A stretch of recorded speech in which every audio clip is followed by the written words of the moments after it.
jechuu barbaaduu danda'a. Garuu obboleessi maal balleessite Ani beeku walumaa galatti keebee kanama kanan jechaa jiru yoo dogoggorri jiraate dogoggora sana wal gaafachaa garuu umufraa waliin gargaaruu barbaada uummanni warri barbaadan kara biraatiin oromummaa siifan deebisaan dhageeffadhu waan badii isii sittan isinitti hima namas jala jirtan hundi keessanuu isiin heerumtee jirti rakkoon qabu heerumuun badiidhaa miti garuu erga heerumte namni inni gadhiise sun illee nama miira qabudha. Haadha ilmooti jechuun jecha hin taane fayyadamaa akka uummataan jettuu fakkeessite isiidhaan jechuun hin ta'u kuni dogongora. Maaliif gubadhu an akkasii haa gubattanii jechuun haadhuma firoo saniin gubadhu jedhaa jirti malee warra miidiyaati miti. Warri miidiyaa akka ajandaa barbaadu eenyullee ni beeka.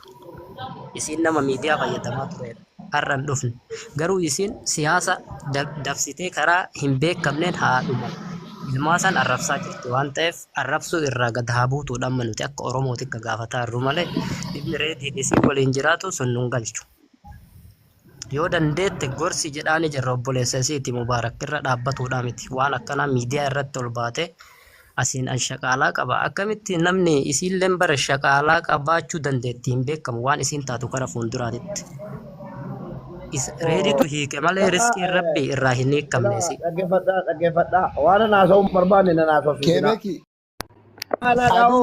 Shaqaalaa maali miira osoo ta'in qabatamaan isiin itti heerumuu numaan qabu jette mirga isiiti jette jiruu isiin hin golchu jette san gubbaan duuba isiin isaa wajjin akka barbaaddetti yoo taate maali heerumuun eegee isin hin galchin bakka adii isaa fassaagaa maali yaade. Kanaa jecha maa nama darbu. Wanti nu galchumoo nama miidhame bira rabbi illee dhaabadhaa jedhe. Akka amantaa keenyaatti illee yoo deemne miidhamaa tokko bira dhaabbadhaa jedhe.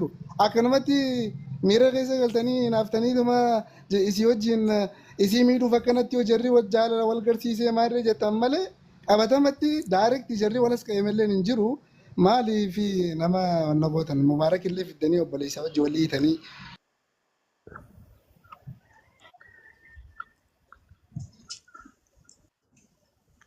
Bar gaafii namni gaafateef gaafii hin taane irratti as hin deebisina. Mube yoo sii galee gaafiin as si gaafataa jiru gaafii jibba keetii osoo hin taane gorsi jechuun homaa jibba kee hin qabnu nuti jibba sirraa hin qabnu.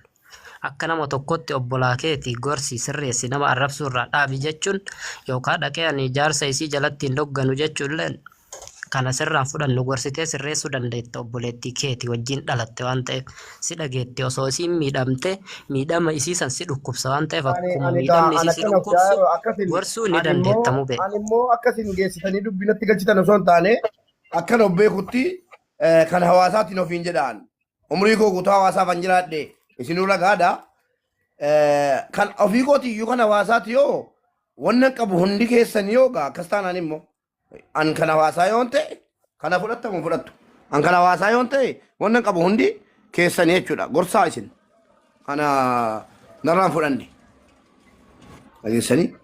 Kan hawaasaa si bara akka kan hawaasaa taate eenyulleen si beekamu akka ati rakkataa bira dhaabbatu Oromoodhaaf iyyatu eenyu si beekamu dhageettii qabda waan ta'eef sirra nu caalaa sii dhageettiiti gorsi jechuu jirra nuti waan biraati miti karaa biraatti fudhachuuf hin deemin yookaan ajandaa sirraa barbaanneeti miti nuti.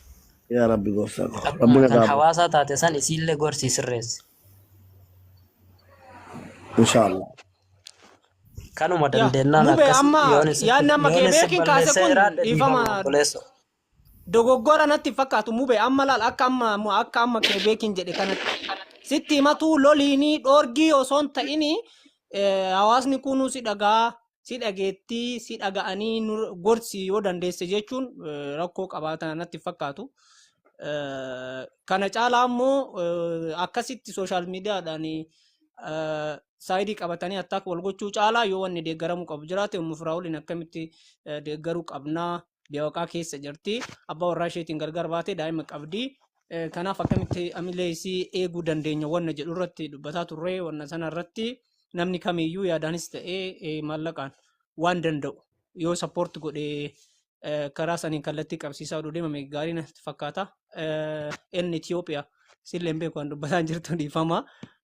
So Kebeeki anilleen yaada faallaa keetii qabaadhee miti maaliif mubee yoo wanni tokko ka'e waan namni itti himuuf namni si dhaga'a akkasumallee isheen kun ammoo obboleettii keetiyyuu ummata Oromoo hundaafuu anka ummataati jechaa jira innu erga ka ummataa taate maatiin kee immoo caalatti sitti aananii eega firummaa foonummaa walitti dhiyaachuurraan kan ka'e gorsuun dogoggora jiru itti himuun omaa waan rakkoo uumuu miti garuu amma wanni gochuun nurra jiraatu namni hunduu karaa ittiin hamilee caalaatti itti gochuu dandeenyuufis bira dhaabbachuu dandeenyu irratti yoo dubbanne gaarii natti fakkaata.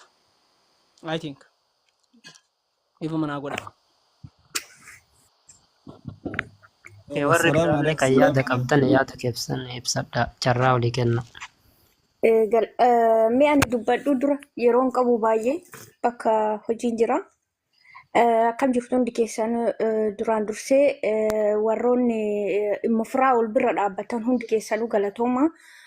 Warra obboleettii qabu obboleettii bira dhaabbachuun dirqama jechuudha keessattuu ilmaan siiqqoo mandoo jechuudha. Irra deebisee immoo Mubaarak balleessaan qabu warreettani balleessaa guddaa qaba gaafa duraatillee kan itti fuudhee kan bultii diigee haati firaa ol xiqqoo tuttuqxee turte jecha kana hundaa beekaa. Mubaarak beekaa jettee dubbatteertu hundan dubbanne malee biyya baqaa keessatti obboleewwan hin qabdu obboleettii achi hin qabdu in sodaatti halkan dhufanii waan godhinnu itti oduwaa tokko godhanii amma ishiin wannoon qabdu jechuudha gaarantii tokkollee hin qabdu namumti viidiyoo waraabetillee poosti godhuuf hin jiru kan jiraattu kophaa ishiiti kaayyoo qabdi irsaanillee addaan gadi baatee akka nuyi amma waan meeqa jechaa oolu namumti tokko nu arrabse waan baalagee bilginaa mudhii gadiitu nama meeqa arrabsine ishiin garuu miidhamtee oduu jirtu gadi baatee nama arrabsitu jechuudha. Miidhamtee oduu jirtu gadi baatee nama arrabsitu waan jettuudha.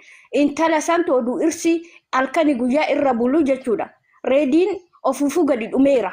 Reedii kaffixxeerti qorichaan jaanjessite reedii. Arsiitti illee duulina micaan arsiidha. Qorichaan jaanjessitee fuute. Mubaarak kuni soba malee obboleettii tiyya ani ilma sabaati sabatu birri hababarra kaasee haga liyoonii kenneefi uummata miskiina gargaareera malee Mubaarak kiisii isaa keessa dafqasaatiin dumbulloo cabduu baasee uummata tokko nu gargaara hin jiru addunyaa kanarra. Inki jiba dumbulloo keessaniin birri keessaniin hababaa isin ol darbitaniin uummata miskiin haadha Oromoo faa karaarraa fuudhee gargaaraa jira. Mubaarak akka malaakiyaatti ilaalina uummata birri isin darbitaniif uummata Oromoo kan darbaniif birri saniin uummata miskiina gargaareera. Bes kalaas kanu tidaarii ishii kadiige immoo tidaarii ishii kadiige ilmaan siiqqoo mandoo gaafa inni dhukkubsatee akkasitti algaarra jiru kanaan dura eeggizee beektan jechuudha. Immoo firaa micaan kun jibbeera nan hiikan jenne amma daasarraa dhiqaa wajjin jiraachaa turte. Ammatti wayyaa abbaa makiinaa maal waan hunda taanan tana kan namni meeqatti taphate shaarmuxitti silxee shaarmuxitti warri jimmeettan dhiifama naa godha ilmaan jimmaa jechuudha. Ani baay'ee sin jaaladha sammuu kiyyarratti sin baadha. Jimmaa miti tuni silxeedha. Silxee shaarmuxaa sanuu dhiirri meeqatti taphate even Mubaarakuu saleera. Waan biraati miti Mubaarakuu salee dadhabee fuudhee arsiitti rarree jechuudha. Kanaafuu immoo firaa ol ani gargaarsa guddaarree kana nama gargaariin beeku maal kofalte warri kofaltan abboo afaan keecharraa baa qabu.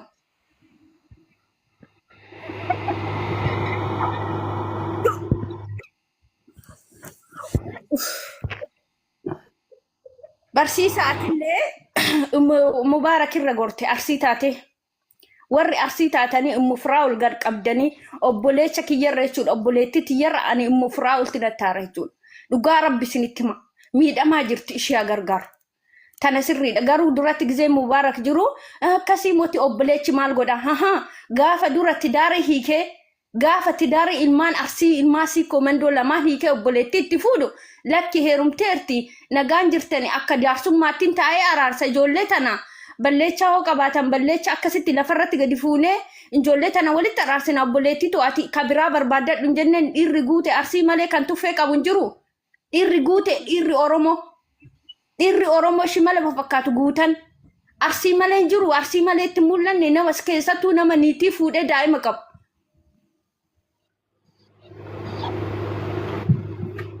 Inna Mubaarak illee gorsuu danda'a kebeeki galatoomi guddaa galatoomi kebeekiin gaafis gaafate gaafis irriidha irratti hin duulina nama irratti hin duulina obboleettii teenya obboleettiiwwan keenya hunda gargaaruu qabna gaafa gargaartanillee mana kana keessatti gargaara asumarratti beellama qabadha guyyaa kam akka ishii gargaartan kanaafuu akkas isin jedha galatooma.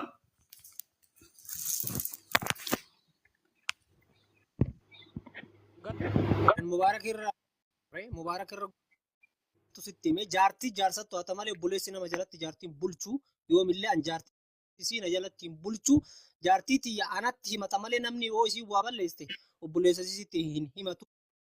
Ani miidhama umfuraa oliin jaalladhee gara waan akkana dubbii kana waan keessa beekuun qabu garuu dubartii takka akka obboleettiitti akka nama obboleettii dubartii wajjin dhalatee ammas qabuutitti yookaan immoo intala bor qabaachuu danda'u tokkotti waan isiin barbaaddu kallattii isii bira dhaabbachuudha.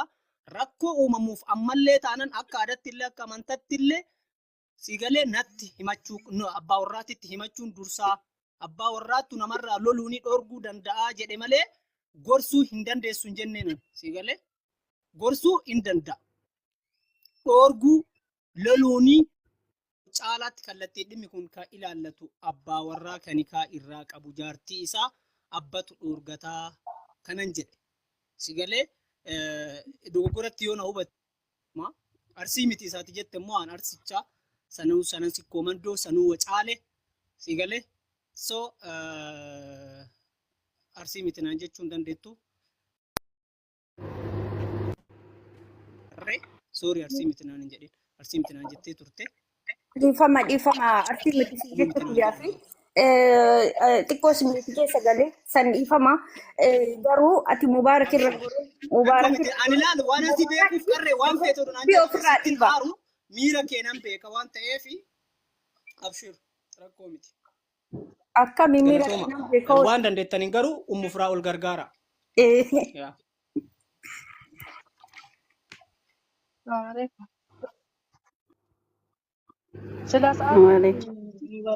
Saat Mubaarak keessa jiru san barbaade islaamettanii wallaahi isumarraa gaafii qabaayyuu. Sirraa fi uummanni Oromoo asii giiftii itti kenneen obboleetti birri kennee obboleettiin sapiraayisii reedii goote okay. Barreeffama isiin poostii goota isa arguu hafe isaaf reediin dayyuusaa sunillee jechuudha. Silaa giseessa seenuu barbaade na seessisuu diddan malee silaa itti hima. Maaliif irra butaa maa haasofta itti qaqqabdanii naasoftanii gisee inni keessa jiru irra butaa maali? Irra butaa maali yeroo namni nama jiru yeroo carraa argatan silaa ukkeetti kaasanii itti gahima silaa carraa argannu malee wallaahi reedii dayyuusaa reedii ofi beeku Mubaarak beekaa qaruute Mubaarak ittiin beektan malee Oromoo. Isinii galee jira arsii maali osoo hin jenne silaalee bakka ugaan jirtu dubbata ilmi namaa bakka ugaan jirtu dubba'a. Maaliif irra qaqqabda inni maaliif irra silaa dhageeffadhu yeroo tokko asirratti Oromoon maali beektaa Oromoon tun irra butaa beekti beektaa irra daddabaa wal shaffanaa deemuu qabdi ammallee Oromoon yeroo tokko carraa kenni Oromoon ammallee nama beekumsa malee beekamtii argate jala fiiguu beekti. Oromoon tun dhugaa rabbi sammuudhaan yaada namni siyaasa isin irratti fayyadame.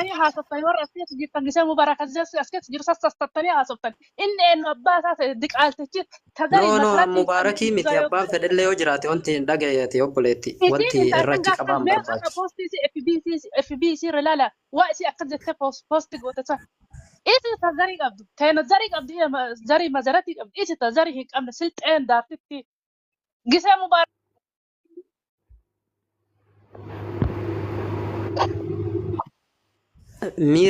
Miira keessaa ba'a yoo dubbattan miira keessaa ba'a dubbadhamee tasgabbaaya.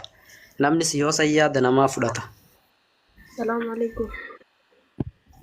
Gargaaruma itti miira fudhannu dhabne waa mataaruu dhabde wallaahi.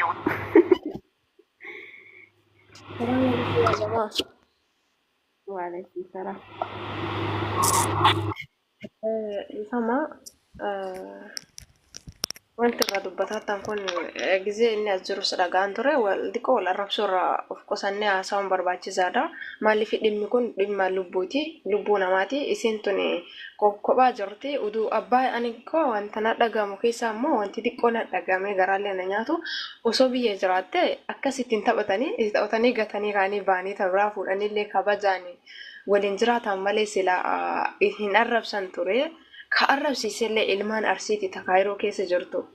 Ani bakka akka ilaalcha kiyyaatti ittiin dubbadha malee ani waan namni jedhe irraa miti osoo hin taane Osoo ilmaan arsii achi jirtu uduu dubartiin arsii kaayiroo keessa jirtu obboleettii tana kophatti gabbaasanii isitti dhiichisaa jiru. Kana kan godhe immoo achi jira waan ta'eef. Ilmi haadhaa godhuu danda'a. Akka fedhe isii goonsuu danda'a.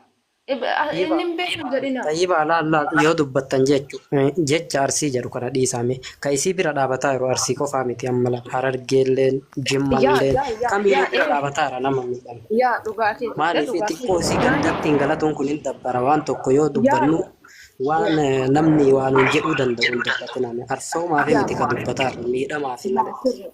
Yaa sirriidha. Ijoolleen bakka hundarraa waan kaanii dhaabattaniif galatoomaa ulfaataa wallahi dubartoonni Harargee irraa biyyoota hunda keessa jimmata keessaallee baatanii waa'ee dhugaatii argitanii qaaqaa jirtan galatoomaa ulfaadhaa jisaanis deebisu. Maaliif ana akkas jedha? Hin jiran namni guddaan biyya keessa jira. Sheekni jira. Hedduutu jira. Namoota nu beekoota jennutu achi keessa jira. Achi meexxii tana baateetti addaan baaniiran erga addaan baatee akkamitti isiin deeggaramuu qabdi yeroo jedhanii haasaan kana isiin tun maaf arrabsiti reedii ati abbaa ilmaati ilma kana guddisaatta erga isiin kaa hiiktee tameti ilma guddisaara isii tana gadi baatee intalti hadha fuudhe attamitti arrabsiti maaf arrabsuu dandeetti maaf isii arrabsiti meetiin tun uf kabajiteetti meetiin tun wallaahi baay'ee kabajitee jirti nama uduu garii ta'e uduu anaayyuu ta'e nisu Inudha yookiin naadhu wallahi dhaqeetuma ibidda gaasiitti jissee ibidda qabsiisa malee inni dhiisu ture. Garuu isheen dandeettuudha dhugaa rabbii. Obsituudha. Isii obsituu tana garuu deeggarruun dirqama kenna. Ilmi aadaa hin beeku kan jettaniif hin beekamoo biyyarra dhukkeerraan kaasee beeka. Atta wallahi.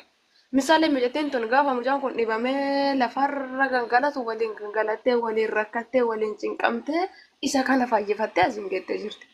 Sababa ka ta'e namoota 2-3 achi keessa jira. Ni beeka ilmi aadaa. Utbeekee itti gurgureera. Hin beeku hin jedhinaa. Hin beeka. Maa wal kabiraa hin beeka. Ka durbatu baay'ee hin beeka. Look, ta'iba dubbii takkachaa siimuu dhugaa jirtu. Reedii fi saatunaa eenyuun walitti heerumsiise yoo jette haadha faateeti. Wanna dhugaa jiru kana liqimsaa anan silan dhagayee fi silan beekuu fi icciitii isaanii dhugaan sitti himaa. Reedii fi saadunaa kan walitti heerumsiise haadha faateeti. Sababni isaatis haati faatee mee amma viidiyoo ishiin gadhiisaa jirtullee ilaalaa kana qofa osoo hin taane suufa bittee fi gaafa ijoolleen kun lamaan wajjiniin afaan itti nan qabin nan fixadha. Seexanni tokkoffaan jara sana addaan baasee haadha faateeti. Liqimsaa.